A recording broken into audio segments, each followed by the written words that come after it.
Hey guys, it's Andrew from Collective Intelligence, and today we're doing a video on what serial and parallel processing are, what groups can do or what you can group, and what send and return channels are. And I'm doing this all inside of Ableton Live, but all modern digital audio workstations use these basic features.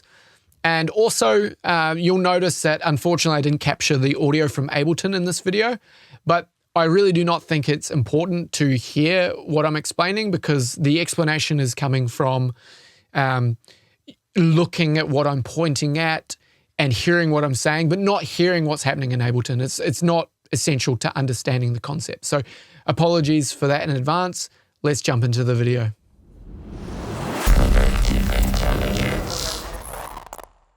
Now, I think it would be most appropriate to explain serial versus parallel processing first.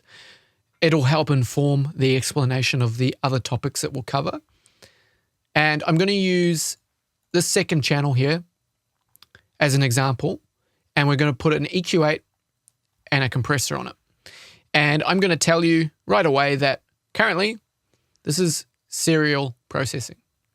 And I believe some people do call it series processing, or the devices are in a series.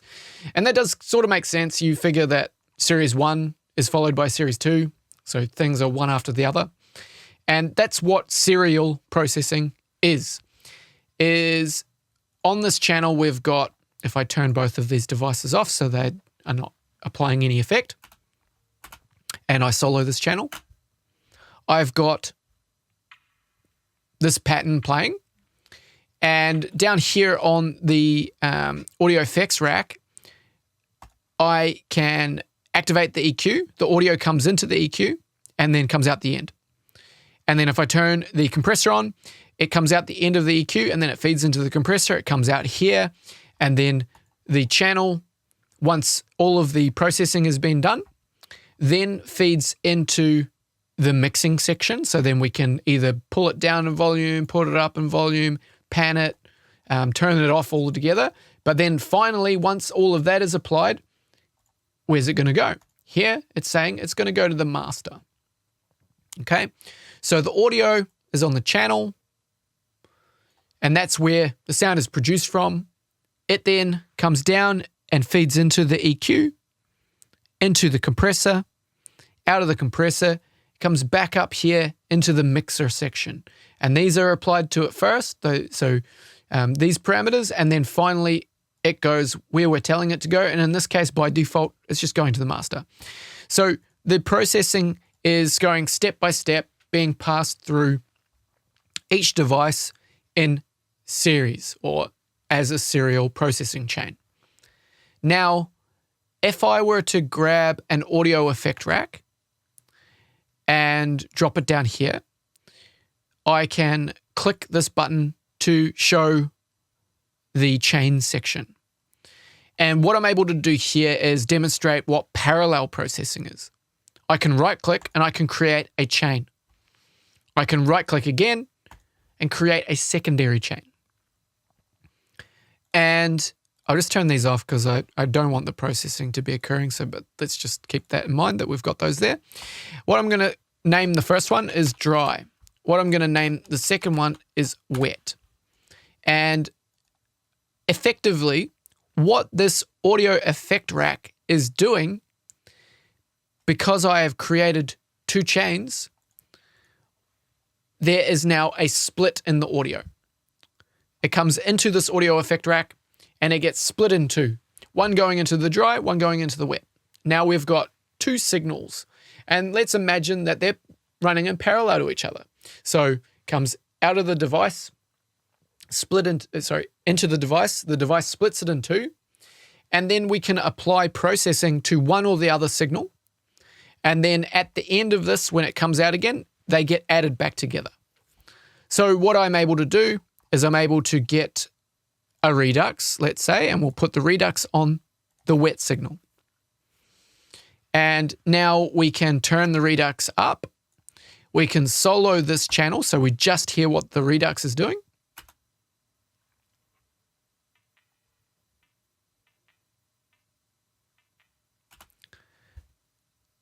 So we have one channel that's got a lot of redux applied to it. We've got another channel, if I solo it, it's just the regular sound. Now, if I unsolo them and play them both at the same time,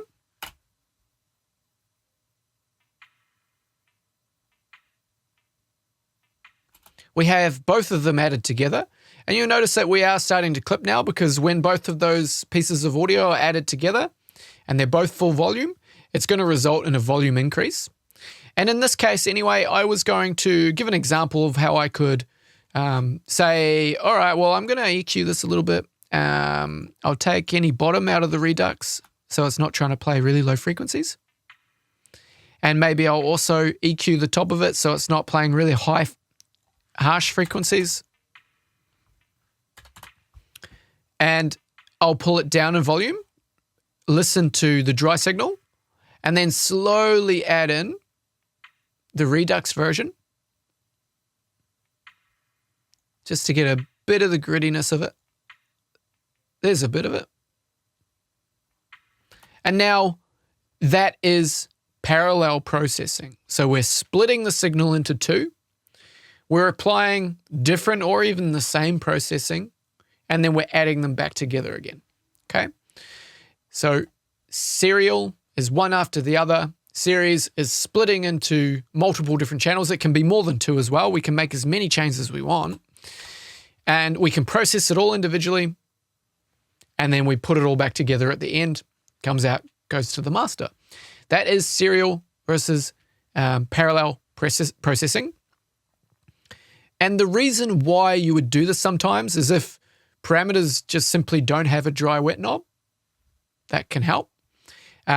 If you want to preserve 100% of the dry signal, but then mix in a small percentage of, say, reverb or something like this. Because when you're dealing with the reverb, this percentage is how much of the dry signal versus how much of the wet signal, right? So this is 70% wet and then 30% dry, okay? And that's not the same as going and adding, you know, this much reverb to the dry signal. The dry signal is remaining exactly how it is in the same volume, and then there's just reverb that's being applied to it. And yes, it may cover it and smear it and change the sound, but the original sound is still there and preserved. Now, hopefully that's a clear enough explanation of the difference between series and serial, and it gives you a little bit of a demonstration of why you'd do it. In some cases, you may also want to do certain things like, let's use a reverb as an example. We'll put it on that wet channel. We'll go 100% wet. So this channel will be only reverbed sound. So if we listen to it,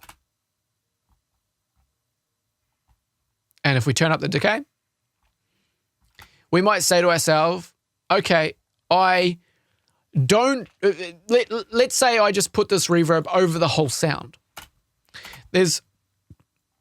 And I just had like 50% dry wet.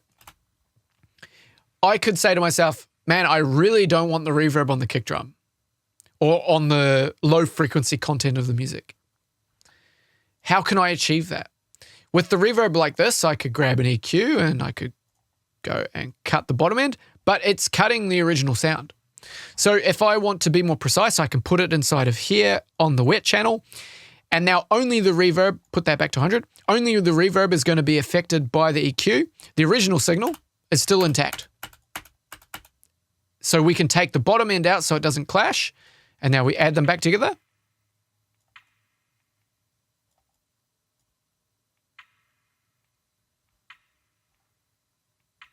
So we can make more informed choices over how we're going to apply effects.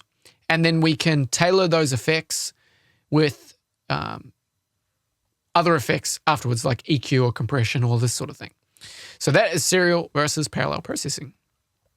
Next, we'll talk about groups. And groups correlate in a lot of ways. And you can do processing in serial or you can do processing in parallel with it as well. And what I'll do is I'll take two similar parameters, such as both of these sub basses.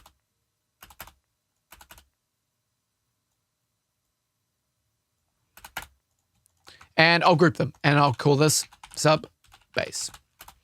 This is bass 1, bass 2, and we've got 2 basses.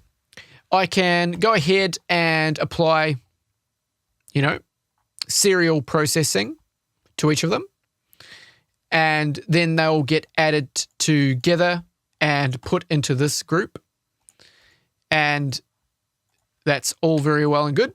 I could also go ahead and parallel process them independently and then add them together. And then I can also come onto the group and I can create parallel chains as well, or I could process them all in series on the group. And then I can also create another group within a group. And this is going to allow me to do a whole lot of different processing on different layers of things. And it gives me a lot of control. So it's similar in a way to parallel or series processing, and it can be achieved in the same sort of context, but there's like the macro and micro different ways of doing it. So grouping, it's important to know as well with grouping is that you can set up intricate device routing. So we could say when we automatically group these, Ableton systematically says, instead of just having a lone channel by itself where it just goes straight to the master, when we group things, it automatically reroutes the audio so it feeds into this group first, and then this group is saying it's going to go to the master. Okay? So these are intricate ways where we can start doing lots of layered processing before we get to the master chain. And now I'll talk about send and returns, and I'll show you a little bit more about the routing as well. But you might be, saying just straight away, what is a send or a return? And if you right click, you can see insert return track. And this return track, you're not able to put audio on it. You can't stick audio down here. It just makes a new channel when you're doing it like that. But if I come over here and try, see it's got the cross across it. You can't put audio there. You also can't make a MIDI clip, right?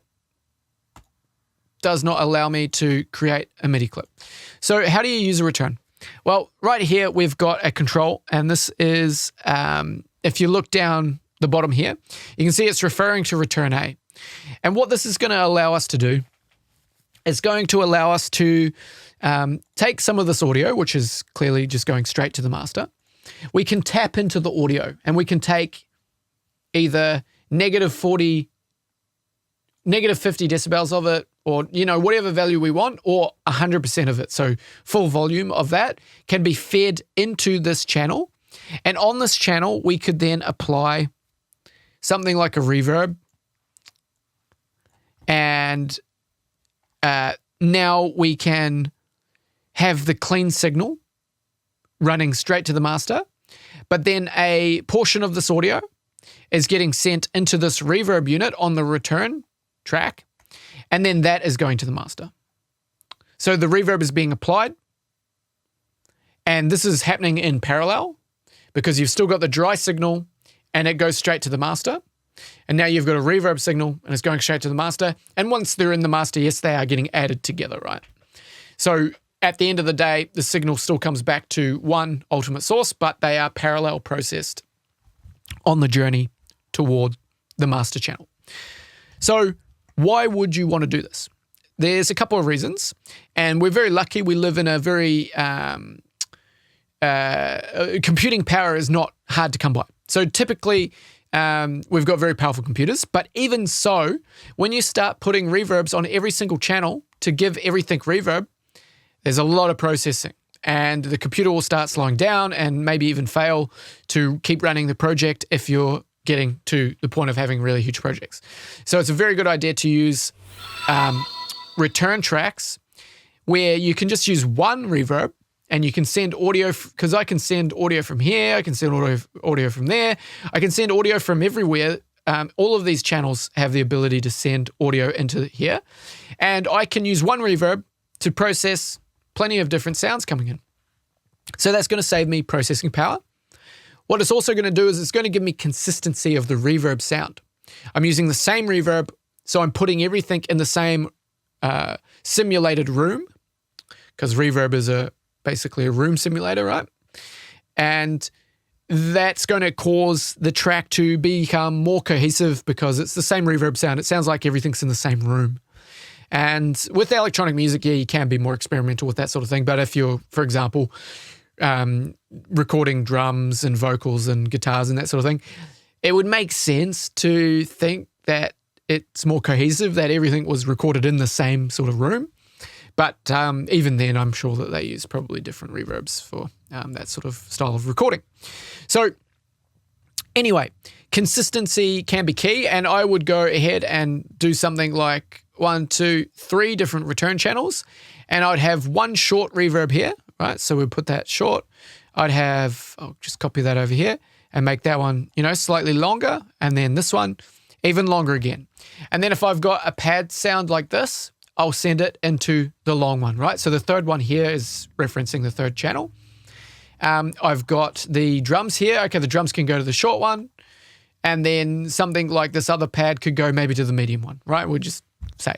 And then we could say that in total, we'll just use 3 reverbs, 1 short, medium, long. And now I've just got 3 reverbs doing the whole processing across the whole channel, and happy days. So that is another way of, like I said, creating cohesion in your track and saving on processing power. Now, that is, in a nutshell, what the what the return channels can do. But I'll just also let you know that you can also use the reverb channel to send multiple things into. So right here, we've got the 2 basses, and they're feeding into the sub bass channel, right? Instead of doing that, I can ungroup them, and I could say bass group here. I could call this a bass group. I'll take the reverb off of it, and I will send that bass completely into the bass group, send this bass completely into this bass group. And what I could do is I could either process it in parallel. So I could do something like compress and distort this channel to make it really gritty and tight.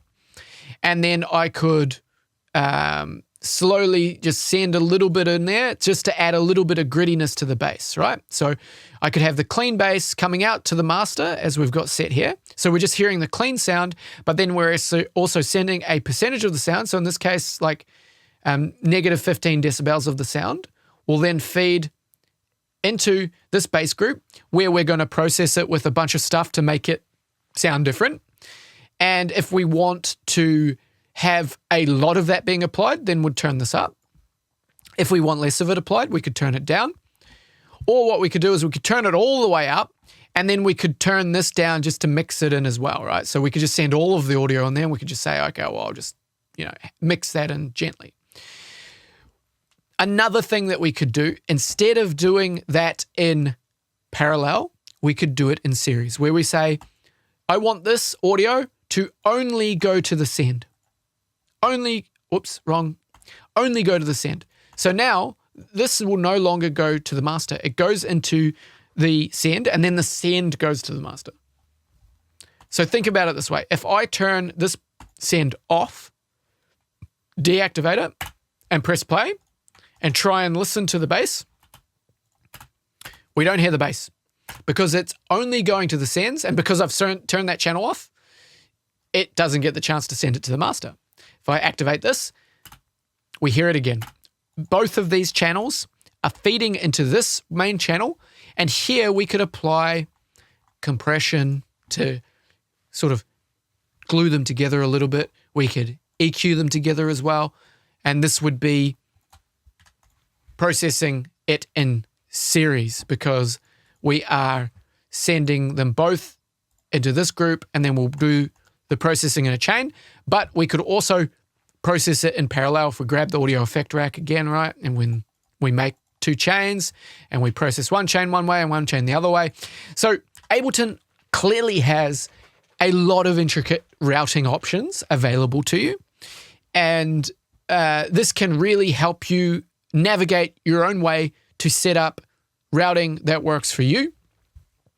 So now after this video, you know what parallel and series processing are and how they differ from each other, and even get a little bit of an example of why you would use parallel processing, why you would use series processing, just to clarify it a little bit further, when you're using parallel, you can always preserve the clean audio. When you're putting devices one after the other, you're not preserving the original audio anymore. You're modifying it and then passing it on, modifying it, then passing it on. Okay? So even if you're using dry wet on the reverb or something in series, you're still manipulating. You're no longer getting the original clean signal exactly how it was. So that's something to keep in mind as well. You know about groups, and you can now know that groups can be used to process in intricate ways too. And you know about sending audio and what a return channel is. And then you're also starting to see the macro and micro layers of how you can use serial and series versus parallel processing on very small scale or on very large scales, because I can then go to the master and I can do serial and parallel processing on the master channel as well. So that would be on the macro, and then the micro would be on the smaller details on the individual channels. So I hope that that was some useful information for you. Go forth and conquer with that, and I will see you in another video.